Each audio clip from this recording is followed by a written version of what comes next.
자, 다음 얘기해 볼게요. 동아일보 사면입니다.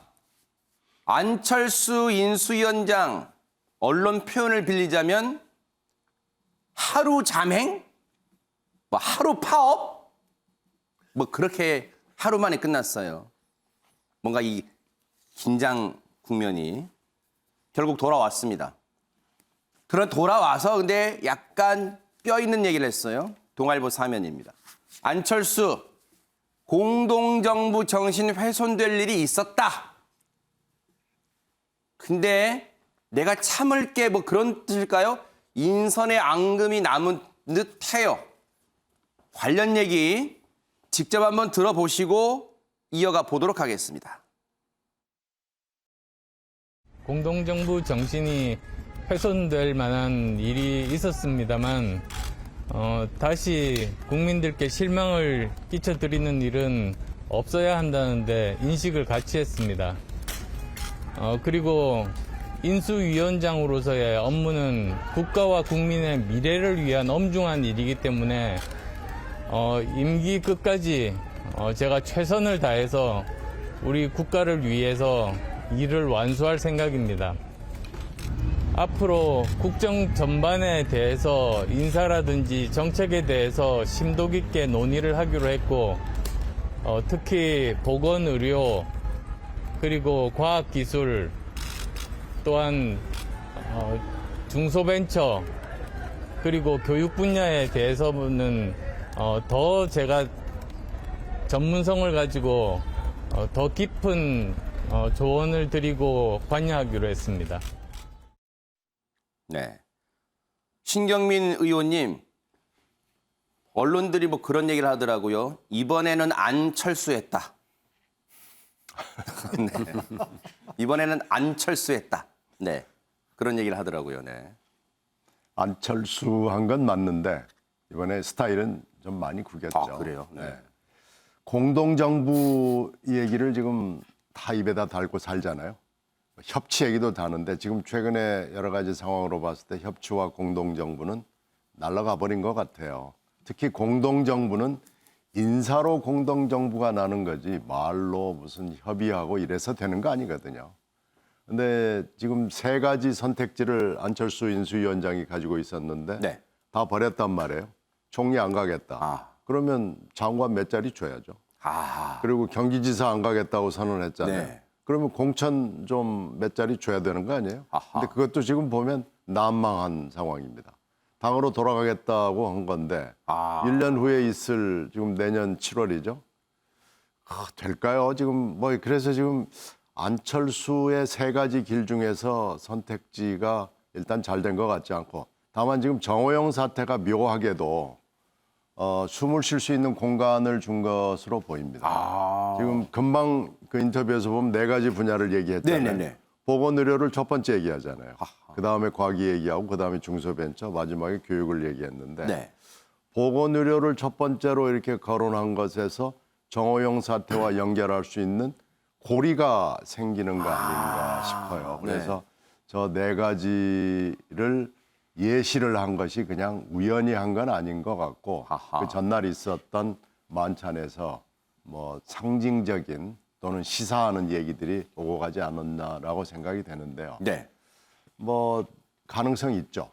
그런데 전반적으로 봤을 때 안철수 인수위원장이 선택한 길은 네. 그렇게 밝아 보이지 않는다. 그러니까 미봉은 됐지만 네. 그 미봉이 불량 본드로 돼 있기 때문에 언제든지 다시 깨질 수 있고 언제든지 붉어질 수 있는 그런 미봉 중에 미봉이 아닌가 이렇게 전망이 됩니다. 네.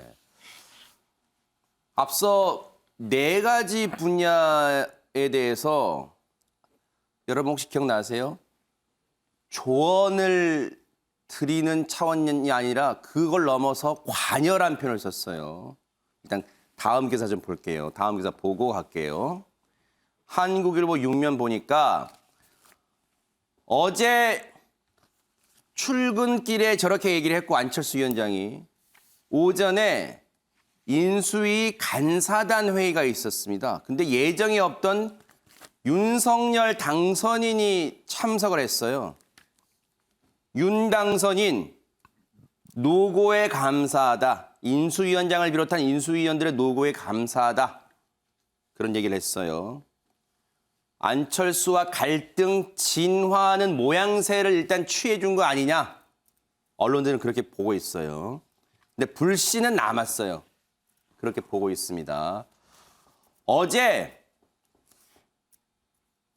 윤석열 당선인과 안철수 위원장이 했던 모두 발언만 보면 언제 그랬냐는 듯 분위기가 좋았어요. 한번 들어보시고 이어가 보도록 하겠습니다. 오셨어요? 네. 저를 포함해서 우리 안철수 위원장님 그리고 여기 계신 모든 분들이 인생보다 더 소중한 것은 없다 하는 그런 마음으로 먼저 당선인께서 직접 이렇게 간사단 회의에 참석해 주셔서 진심으로 감사드립니다. 당선인께서 이렇게 많이 참석해 주신 그런 인수회는 지금까지 역사상 없었다고 알고 있습니다. 이렇게 많은 관심을 보여주시는 것 자체가 국가와 국민의 미래에 대한 책임감에서 나오는 그런 일이라고 생각합니다.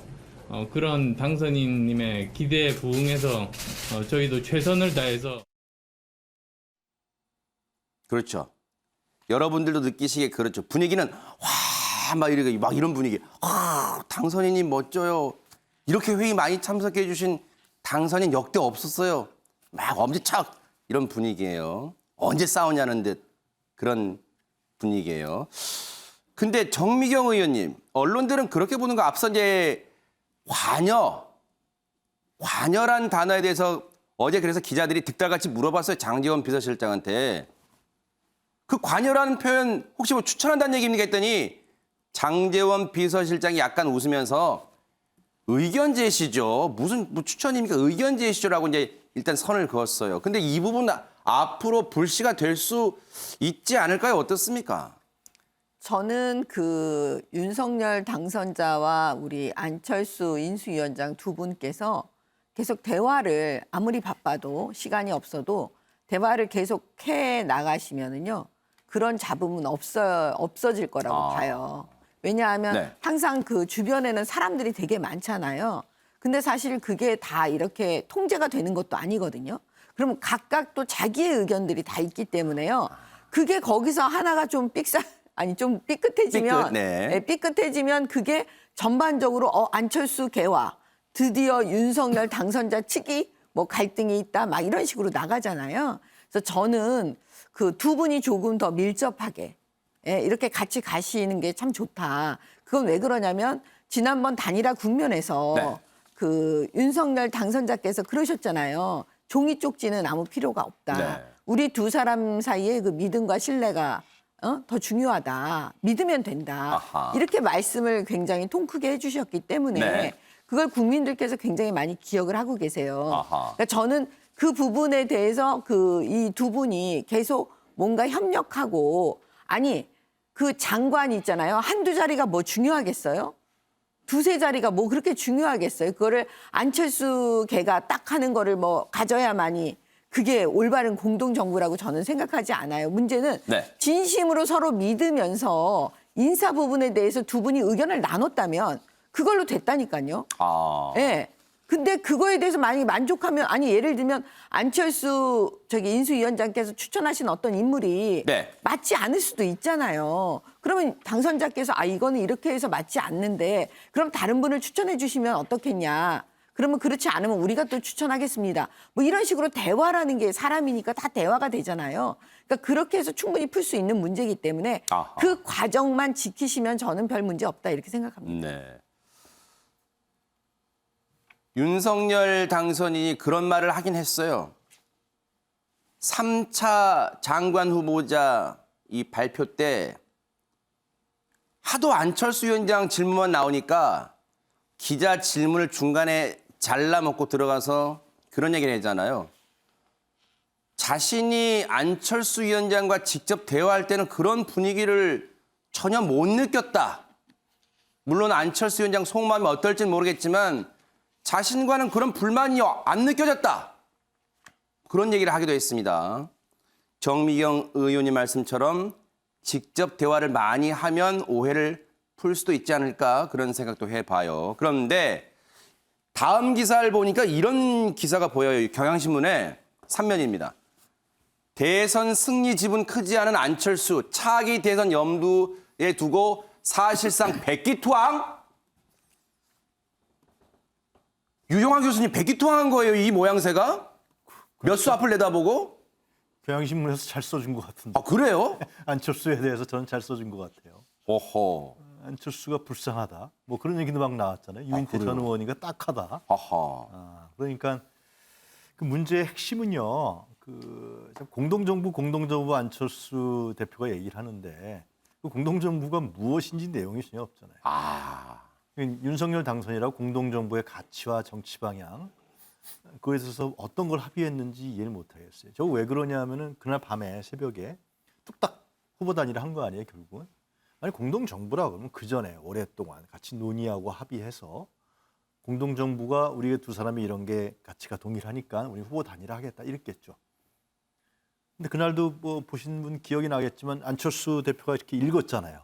네. 근데 윤석열 당선인은 그냥 갔단 말이에요. 네. 그러니까 안철수 대표가 따라가면서 이거 좀 가져가세요. 그래 네. 해프닝이 있었단 말이에요. 이거 필요 없으십니까? 뭐 이거 네. 합의문 얘기하는 거죠. 네네. 그게 적나라하게 드러난 거죠. 그냥 공동정부가 아니라 후보 단일화에 대한 그날 새벽에 무슨 얘기를 했는지 아무도 모르죠. 아하. 뭐 이태규 의원이나 장재현 비서실장은 참여했다 그러는데 무슨 얘기를 했는지 모르겠습니다. 하여튼 그 당시에 예를 들면 거래가 있다는 건 선거법, 공직선거법 위반이기 때문에 뭐 그런 게 없었을 거라고 생각합니다만은 그러나 하여튼 이후에도 계속 안철수는 공동정부 얘기하는데 윤석열 당선인은 공동정부라 생각 안 하는 거죠. 아.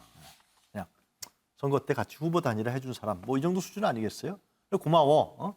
그래서 인수위원장 총리 얘기도 있다가 이것이 뭐냐면 안철수라는 인물이 여태까지 보였던 저는 착각의 연속이라고 보여지는데 항상 자기중심 정당도 자기중심으로 좀 생각하고 정당이라면 정당법에 입각해서 국고 보조까지 나가지 않습니다. 당원이 있고 지역위원장이 있고 국민의당의 관계자들과 전혀 상의를 안 한 거 아니에요. 이태규라는 인물만 그 전에 이제 뭐 하여튼 국민의당 뭐 바른정당 뭐 창설할 때도 마찬가지고 깰 때도 마찬가지고 안철수 생각에 자기가 대통령 된다는 생각밖에 없는 거죠.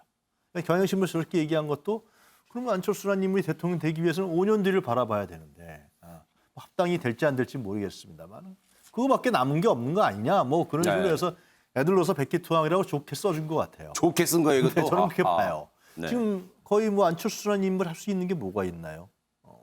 하루 정도 파업했다가 윤석열 당선인 만나서 어떤 얘기를 했는지 모르겠습니다만은 그러니까 또 이제 열심히 하겠습니다. 네. 국가와 민족을 위해서 이렇게 됐단 말이죠. 참 이게 안철수 그러니까 정치적으로 저는 당선인 측에서 봤을 때 안철수라는 인물의 정치적 효능은 이미 없다 이렇게 판단하는 것 같습니다. 아하. 문인철 평론가님. 예. 사실 인수위원장은 이제 거의 시기가 거의 못 박아졌잖아요. 정해져 있잖아요. 근데 취임하면 뭐 인수위 이제 없습니다. 안철수 위원장 입장에서는 그때 나 총리라도 한다고 할 걸. 좀 그런 후회가 남을까요? 아니면 왜냐하면 지금 말씀해 주셨지만 앞으로 굉장한 인고의 시간을 가져야 돼요. 왜냐하면 당장 자신이 거머쥘 수 있는 자리는 없어요. 아무것도 없단 말이에요, 지금. 내년 전당대회에서 뭐 그걸 장담도 할 수 없고 어떻게 해야 될까요? 저는 안철수 위원장이 좀 긴 호흡으로 보고 있지 않나 그런 생각이 듭니다. 누가 뭐래도 또 지금 대선이 끝난 지 한 달 조금 넘었는데 차기 대선 후보를 언급하는 것 자체가 너무 시기가 빠른 건 있지만 다음 대선은 또 안철수 위원장이 나오지 않을까 그런 예측은 많은 사람들이 할 수가 있죠. 그런데 그동안 안철수 위원장의 이미지를 보면 본인도 중도를 많이 강조했지만 중도 행보를 많이 해왔습니다. 그런데 중도는요 실체가 별로 없어요.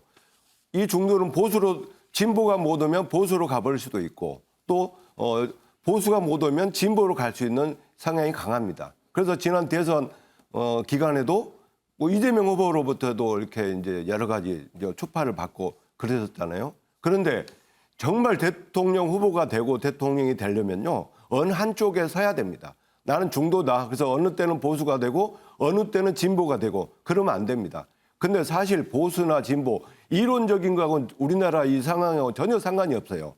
국민의힘 쪽에 서면은 보수층이라고 하고 또 뭐 민주당 쪽에 서면은 진보층이라고 그러는데 사실 보수 진보 그 차이가 우리나라 정당에서는 크게 없습니다. 그런데 제가 긴 호흡이라고 본 것은 네. 이제 어느 한 곳에서 자리매김을 해야 되거든요. 아하. 그래서 국민의힘에서 보수층에서 자리매김을 해야 됩니다.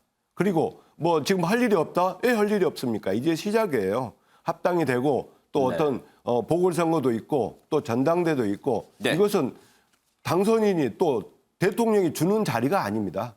본인이 쟁취해내야 되는 것이죠.